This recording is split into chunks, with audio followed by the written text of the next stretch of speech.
Bonjour à toutes et à tous et bienvenue dans Fil de Science, le podcast Futura où nous retraçons l'actualité de la semaine.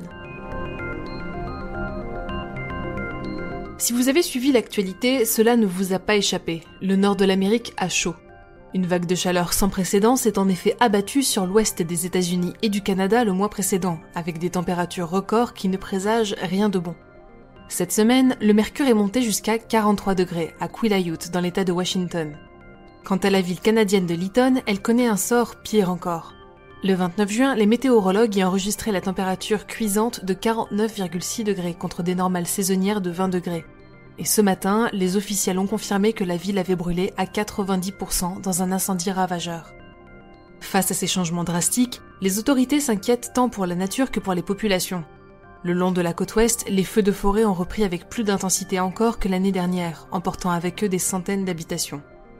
Au Canada seul, près de 500 cas de mort subite liés à la chaleur ont déjà été reportés. Derrière ces phénomènes météorologiques extrêmes, le réchauffement climatique, comme toujours, est à blâmer et nous démontre à quelle vitesse la situation peut s'aggraver pour chaque mois que nous passons à l'ignorer.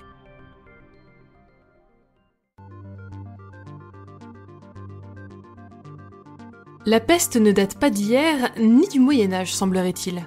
Les analyses des restes d'un chasseur-cueilleur du néolithique ont révélé, près de 200 ans après leur découverte, la plus ancienne souche de peste chez l'homme.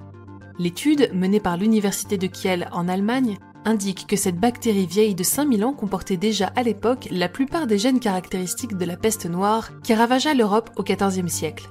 Seule différence, elle n'était alors pas encore contagieuse pour les puces. Une mutation qui aurait participé à rendre la bactérie plus transmissible chez l'homme et surtout plus mortelle. Qui sait, peut-être l'ère médiévale n'aurait-elle pas connu la grande peste si les hommes et les femmes du néolithique avaient porté leur masque et reçu un vaccin. Les dinosaures auraient-ils disparu sans l'impact d'une météorite avec la Terre ? Peut-être pas. Des chercheurs proposent aujourd'hui une nouvelle lecture du registre fossile en présentant des dinosaures déjà sur le déclin avant la catastrophe. En cause notamment un changement climatique soudain qui aurait entraîné un déclin de la biodiversité avant l'événement fatal. La température aurait en effet chuté de 7 degrés en l'espace d'une dizaine de millions d'années. Pas si énorme pour une période aussi longue ? L'équipe du CNRS était prête à le croire, mais leurs résultats semblent bel et bien indiquer que même lorsqu'on est un reptile géant de plusieurs tonnes, quelques degrés en plus ou en moins, ça compte énormément.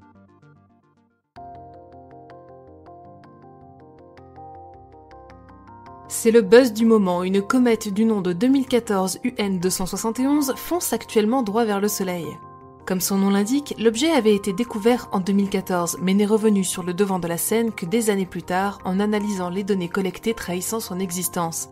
Sa taille pour l'instant reste encore un mystère. Bien qu'une comète possède généralement une taille de l'ordre de la dizaine de kilomètres, dans le cas de 2014 UN 271, les mesures de sa brillance laissent penser que son diamètre se situerait plutôt autour de la centaine de kilomètres et pourrait même dépasser les 300 kilomètres. Si son observation à l'œil nu ne sera malheureusement pas possible, nous invitons néanmoins les astronomes amateurs dotés d'un télescope de 200 mm et plus à braquer leurs objectifs dans sa direction. Et enfin, pour ceux et celles qui n'aiment pas vieillir, sachez que les cheveux blancs ne sont pas une fatalité. Plus précisément, les cheveux blancs occasionnés par le stress peuvent retrouver leur couleur.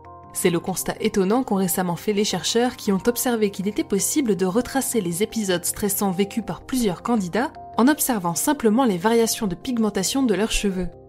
Un résultat surprenant qui, nous l'espérons, vous invitera à profiter de ce week-end pour vous détendre. Les images de cette étude et nos autres actualités sont à découvrir sur Futura, bien entendu.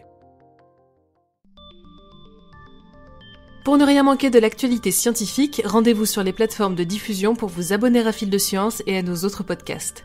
Si cet épisode vous a plu, n'hésitez pas à le poster sur les réseaux sociaux avec le hashtag Futurapod et laissez-nous une note sur vos applications audio préférées. Rendez-vous demain à 10h30 pour un nouvel épisode de Chasseurs de Sciences sur une mystérieuse épidémie qui a sauvé des vies durant la Seconde Guerre mondiale. Pour le reste, on se retrouve vendredi prochain à 18h30 avec toujours plus de nouveautés scientifiques. Bon week-end à tous!